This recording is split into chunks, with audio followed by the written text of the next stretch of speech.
Hi there, this is Sheri Lee Myers. Welcome to How to Connect with Angels. We believe that no matter what, every person has the unconditional love and help of angels, our messengers from God. But we have to be willing to believe, and we have to be willing to ask.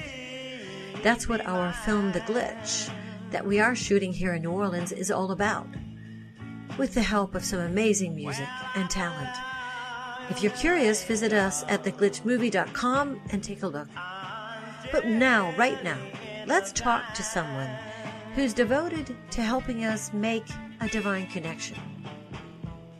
Maas is creator of the Certified Angel Practitioner Course and co-founder of angelpractitioners.com, an organization formed to educate and support angel practitioners. She's host of Angelic Realms Radio and the co-founder of the International Association of Angel Practitioners.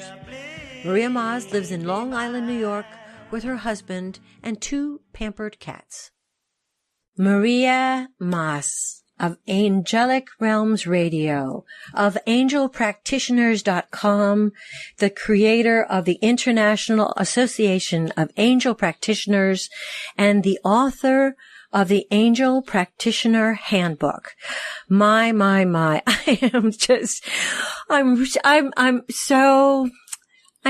really grateful to have this opportunity to talk to you, Maria. Thank you.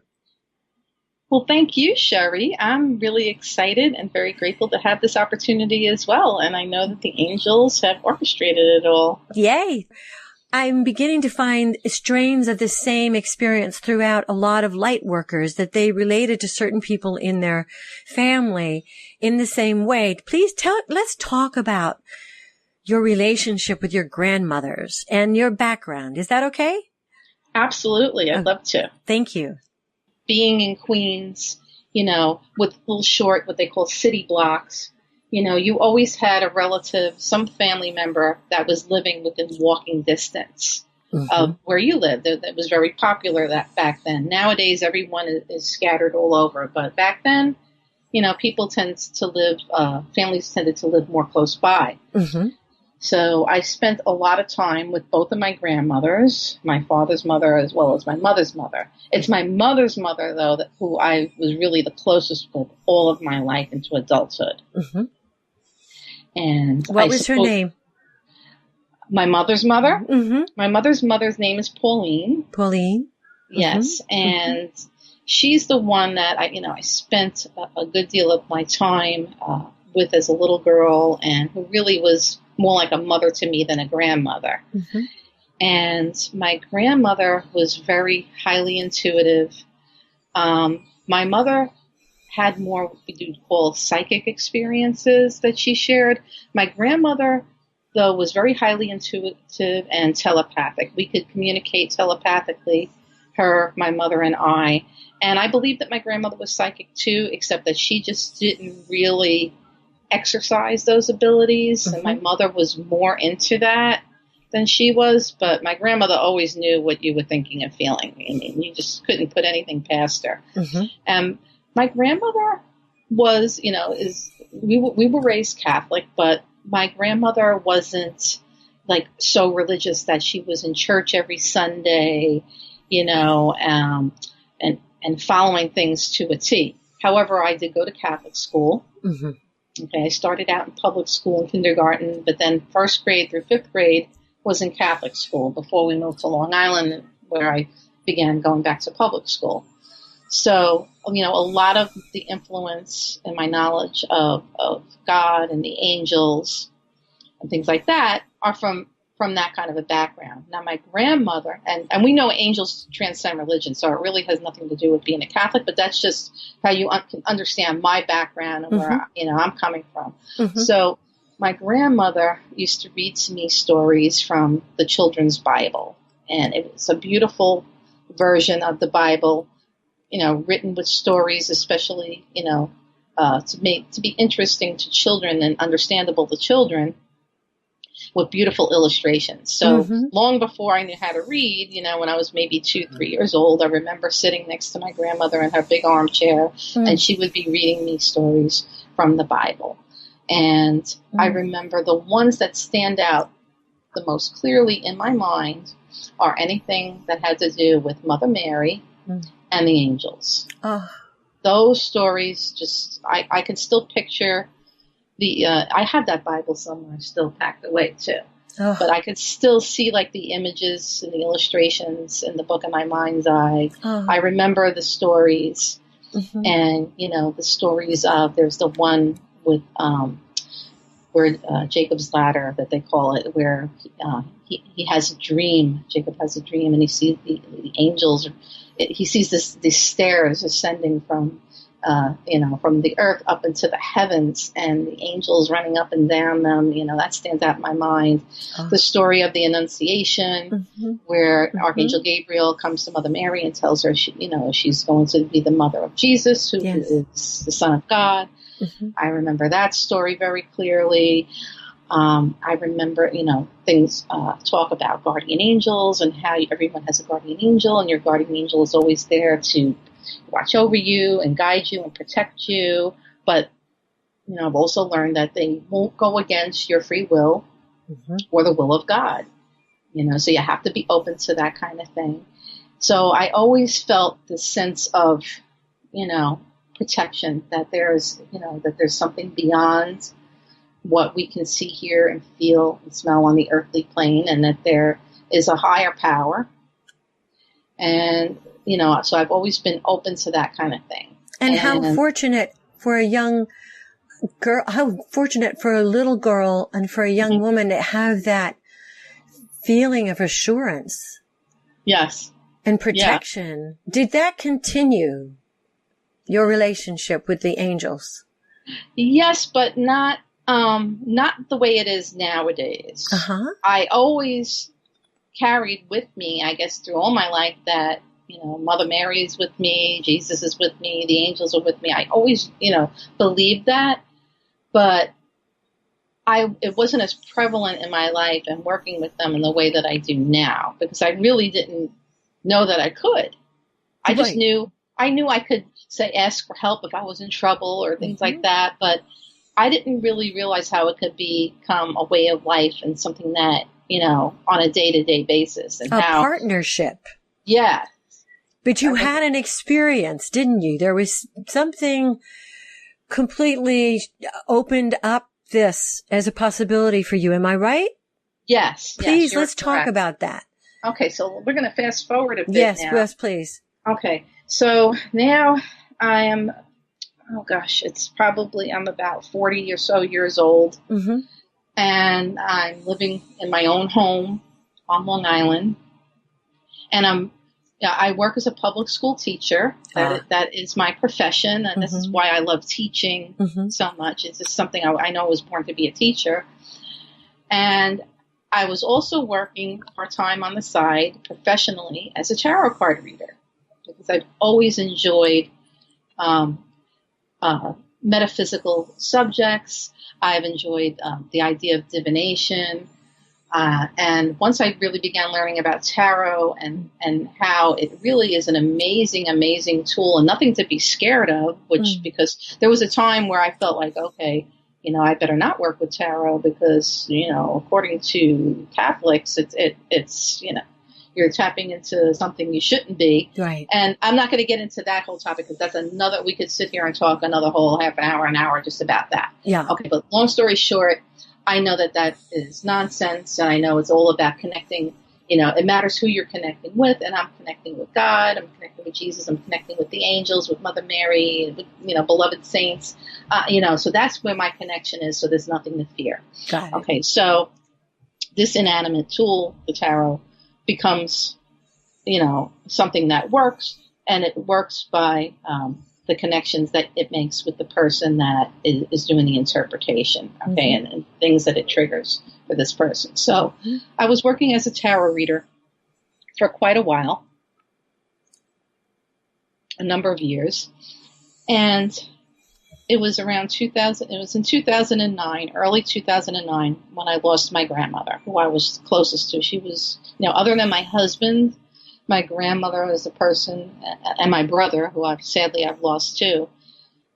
These were the people that were closest to me in my whole life. It meant the most to me. So my grandmother being like a mother to me, this was really a really hard hit for me, and I was having a lot of difficulty dealing with that loss, and I lost interest in a lot of things that I enjoyed doing, and one of those things was doing readings for others, because for me personally, in order for me to do a reading, I have to be feeling in a good place myself. Yeah. I cannot open myself up to spirit and angels and things like that when I'm feeling low in order to get guidance for someone else. It's not going to work. Right. And I just had no inspiration or motivation to even touch the cards. And it's sad, I had put so much time into it. I had, not only did I work with it intuitively, but I also took formal courses and I learned about it, the mechanics of it practically.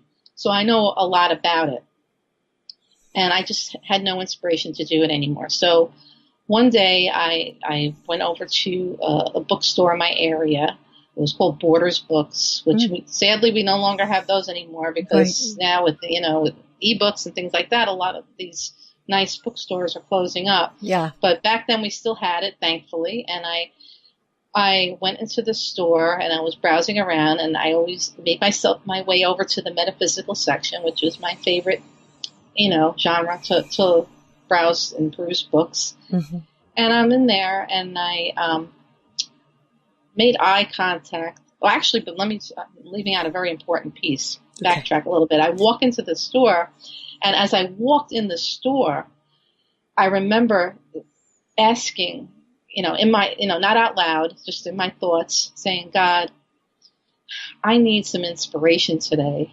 Please give me something that's going to, help me to be able to reconnect and get back into reading my tarot cards again and doing readings for people and this work that I enjoy. And then I made my way over to my favorite section, the metaphysical section. And I made eye contact with the shelf that was at my eye level and a book title, Healing with the Angels. Yes. And I was like, oh my gosh. I'm like, I really felt, I felt compelled now. I have to open this book and look through it. So I take the book off the shelf and I start leafing through it. And I'm like, oh my gosh, this is what I need.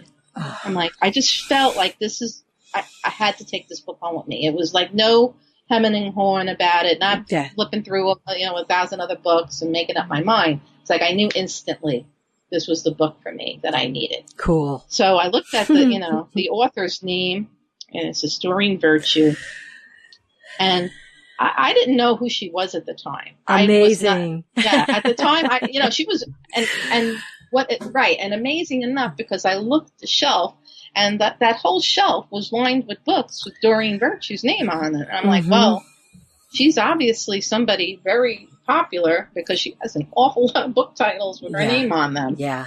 So, and then I see that she, on the book titles, there's things about oracle cards and things like that. So now I went over to the cabinet where they keep all the tarot cards and the oracle cards, and I see the first deck that I make eye contact with there is the Archangel Oracle deck, and it happens to be by Doreen Virtue. And I just instantly felt like this is the deck I needed. So I asked, one of the people that work in the store to open the cabinet because they were locked up. And I took the deck, I took the book, and I went home with that book that day and with that deck. Oh. And I can't tell you how, it's amazing how fast the angels can work. Not always, but it depends on what's needed. And as soon as I start reading the information that's in this book and the stories that are in there, I instantly start feeling like my energy raising, my vibrations raising. I start feeling like this heaviness that was weighing me down come off of me. And I just started feeling better. And so I opened the deck and I started, working with that deck. And the way I started with it, with the Archangel Oracle deck, is I would just pull a card a day.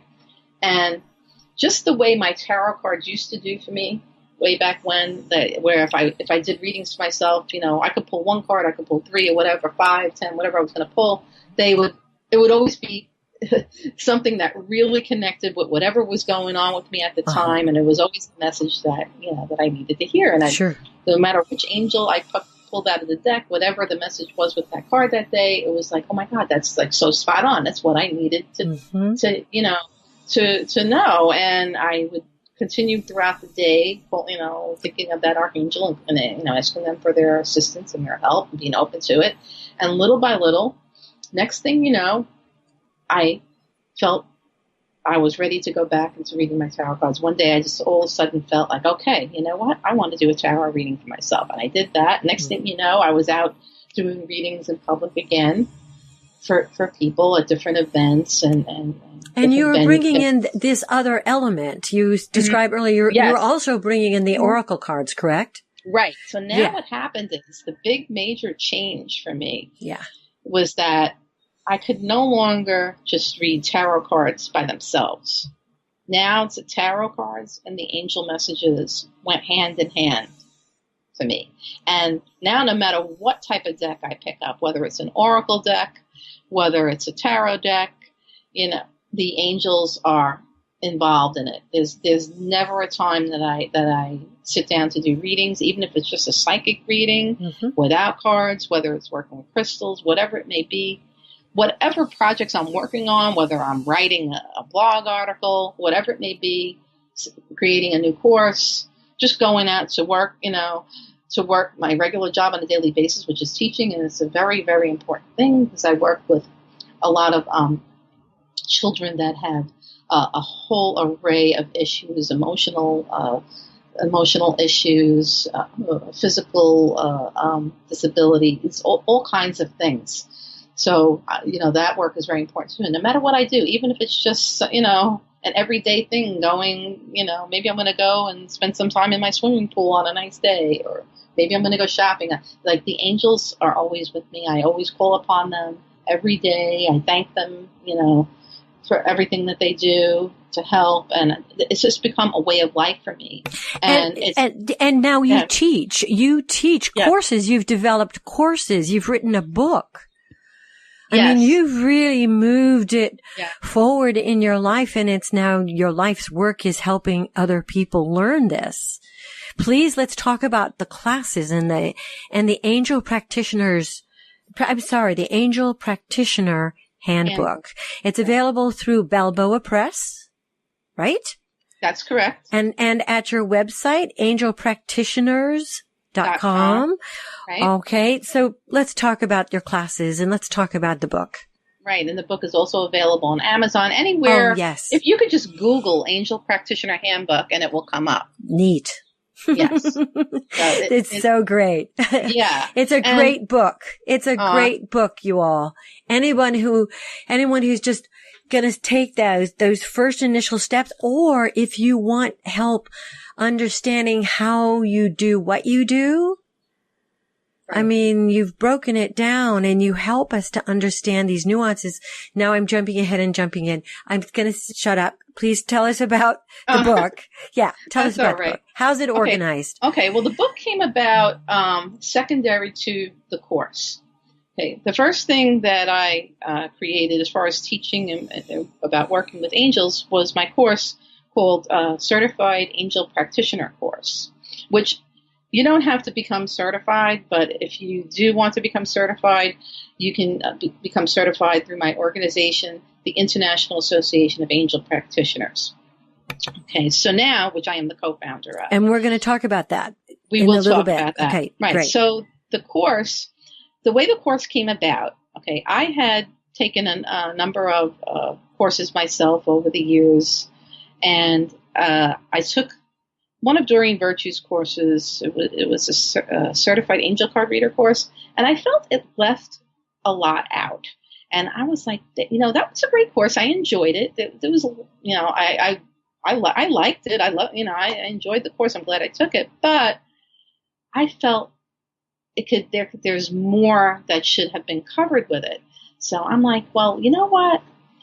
I can take what I know and what I've learned, and the pieces that I feel of the puzzle that are missing that are so important that would really, really enhance that course, and create a new course called the Certified Angel Practitioner Course. So with that, I created a course that teaches you, a bit of angelology, so Angels 101, specific things about angels in general.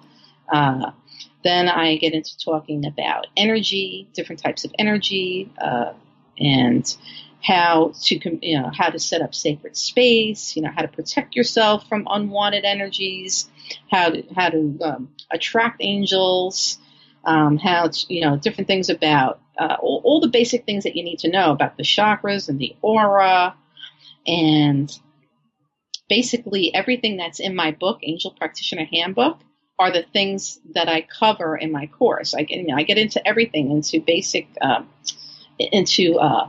intuition, how to decipher whether, the difference between intuition and psychic abilities, how to identify your clairs, how to develop and hone your intuition and your psychic ability, things about angel crystals, things about angel numbers.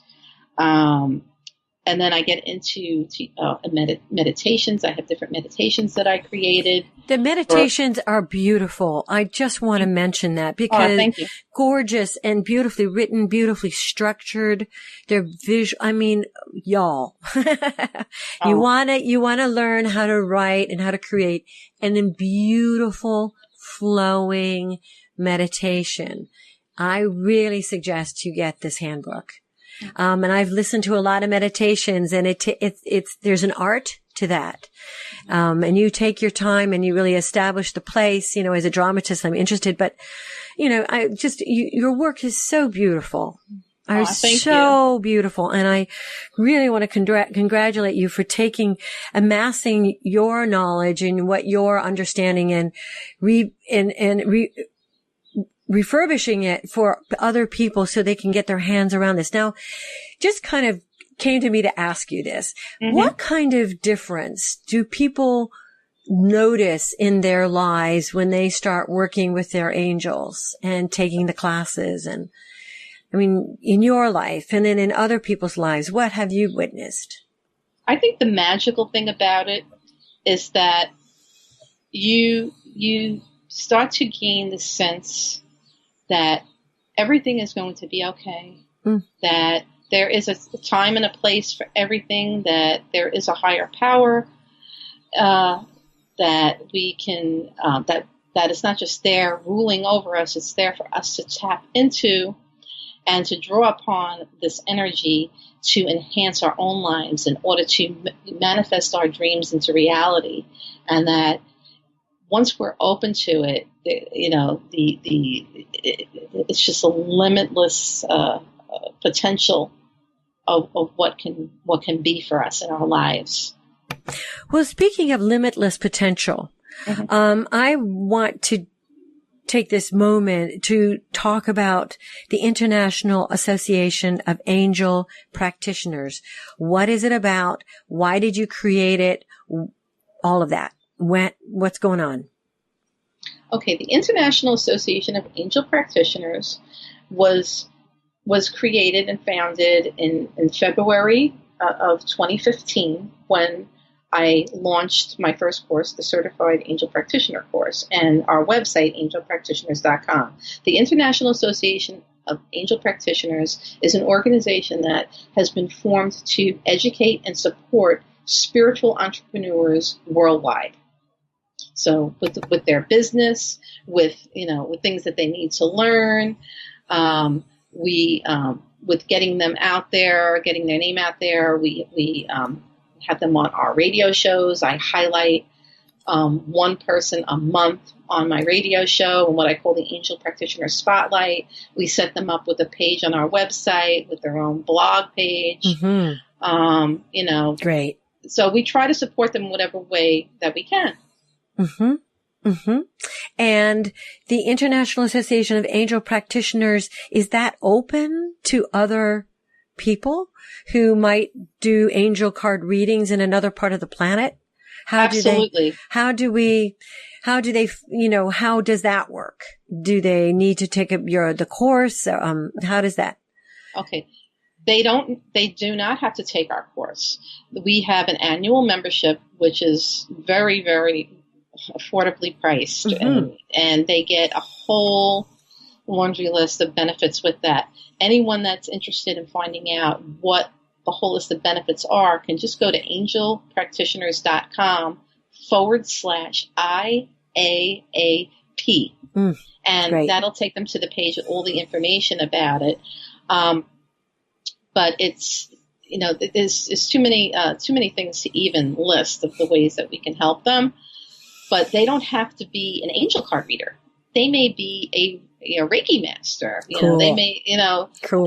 They may be somebody they may be a psychotherapist that just wants to learn how to bring the angels into their life and work. So in that case, if they already knew how to work with angels and they just wanted to be part of this professional organization, they could certainly do that. But if they need the education, we have the education. We have many courses to choose from, and we also have what we call our Master Angel Practitioner package. Oh, which nice.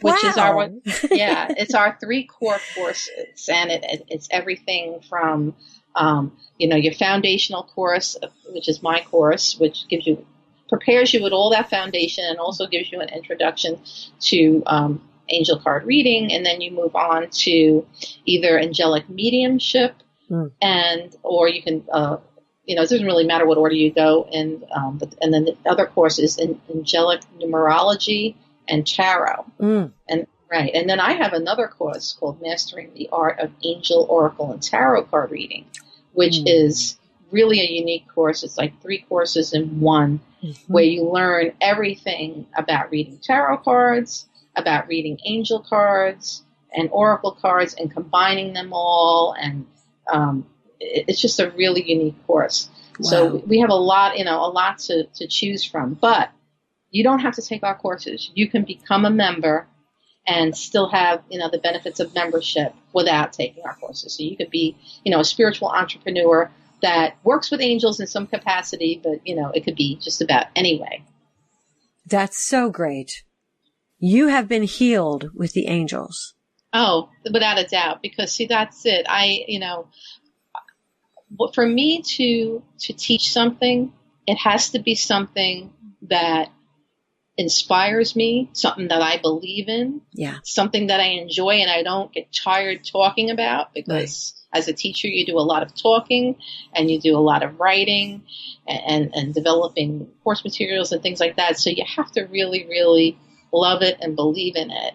And, unless you do, you're not going to be happy doing that kind of thing. So it's so funny how this all came to be, because, I became a teacher, and as a public school teacher, I teach business education. I teach computer skills, very mundane but practical things.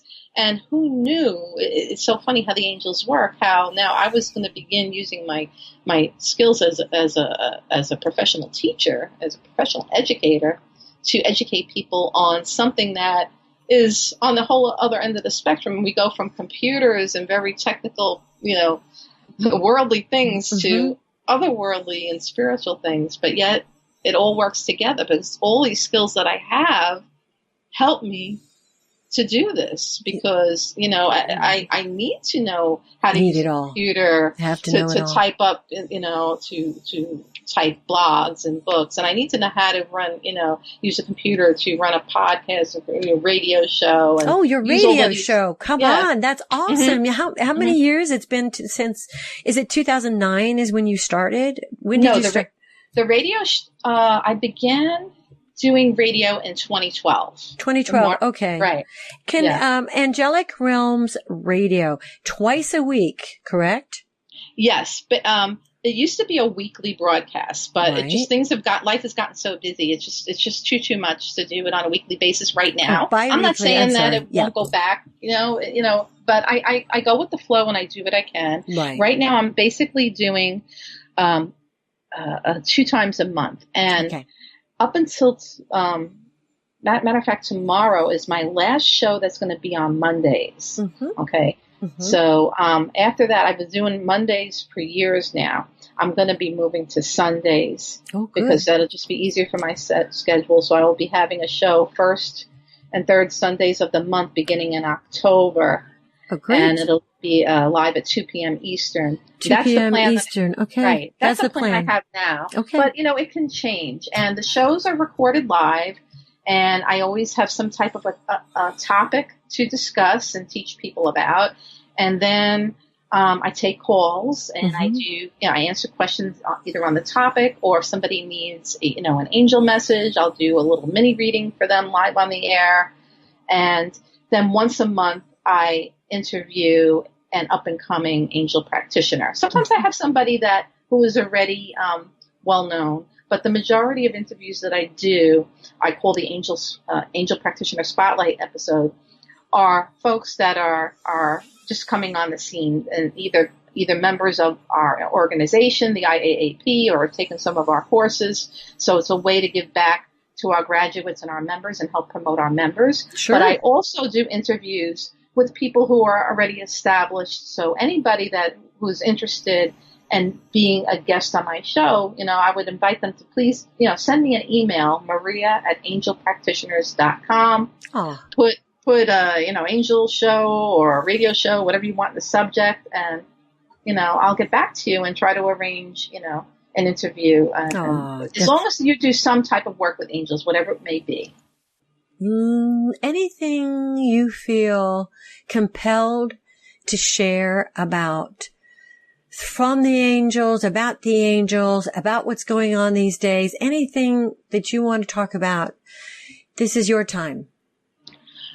Okay, well, basically, I feel that the angels really just want us all to be loving and kind, and to really understand that everyone that you meet has something that they're dealing with that is difficult. Nobody escapes from that. Somebody could look like the happiest go lucky person that you've met. It could be somebody that that is very well to do, maybe successful in business and financially, maybe even somebody who's famous. But nobody escapes difficulties in life. So that's why it's always important to be as loving and kind as possible, because you don't know what somebody may be dealing with. And the way things go, life is a series of ups and downs. And when you're feeling good, you want to be able to extend that energy out there to maybe somebody who may not be, and help lift them up. Okay. And even if you don't know that they're having an issue, because some people are very good at hiding it. A lot of people don't air their dirty laundry, but just, you never know that extra kind word or smile, or loving message or whatever it may be that you have to share, smiling at somebody and say, have a great day, holding a door open for them, the simplest things. You never know what that could mean to somebody who might be having a difficult time. So the angels really just want us to spread the love and understand that, they're here to help humanity. And, it's also very important to extend love and kindness to animals. Animals are so close to God. And animals, I can't say enough. I'm a real animal lover. I'm a pet owner, yes. I have 2 beautiful cats that I adore. But, animals, all animals, wild animals are, they're just very pure creatures. And an animal by nature is not going to ever do something intentionally just out of cruelty. They do what they need to survive, animals in the wild. So you say, okay, well, a wild animal might attack someone or kill someone. When an animal does something like that, it's not out of just meanness. It's what nature has created them to do to survive. So animals are very, very, very close to God. protect our animals and our environment, nature. Everything that's in nature is a gift from God. Everything that's in the living universe that has a life to it, whether it's a tree, a flower, an insect, everything is here for a purpose and here to benefit us in some way. So it's very important to protect everything. Human beings, animals, and our natural living environment. And I believe that's the message the angels have to share with everyone. Thank you. Thank you so much. Welcome. You're welcome. If you liked this recording and benefited from it, please, for heaven's sake, share it with your friends. If you loved it and want to hear more, go to theglitchmovie.com/How to Connect with Angels, where you can listen and subscribe. Thank you so much.